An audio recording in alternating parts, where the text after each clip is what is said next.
Nabipur railway ફાટક number 187 પર overbridge કામગીરીને કારણે ભારે વાહનો માટે રૂટ ડાયવર્ઝન જાહેર.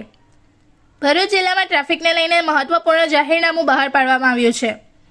નબીપુર રેલવે ફાટક નંબર 187 ખાતે ઓવરબ્રિજની કામગીરી શરૂ હોવાથી ભારે વાહનોની અવરજવર પર પ્રતિબંધ મુકાયો છે. અધિક જિલ્લા મેજિસ્ટ્રેટ પાર્થ જયસ્વાલ સાહેબ દ્વારા જાહેર કરાયેલા આ હુકમ મુજબ નબીપુરથી દયાદરા જંબુસર તરફ જતા ભારે વાહનો હવે નેશનલ હાઈવે નંબર 48 પરથી અતિથિ રિસોર્ટ, છાવજ ગરનાળો નંબર 182 અને હિંગલ્લા ચોકડી મારફતે આગળ જઈ શકશે. જંબુસર તરફથી આવતા વાહનો માટે પણ આ જ વૈકલ્પિક માર્ગ નક્કી કરવામાં આવ્યો છે. આ ઉપરાંત કરજણથી સરભાણ થઈને પણ વાહનોને જંબુસર તરફ જવાની મંજૂરી આપવામાં આવી છે. હાલ નાના વાહનો માટે હાલનો માર્ગ ખુલ્લો રાખવામાં આવ્યો છે.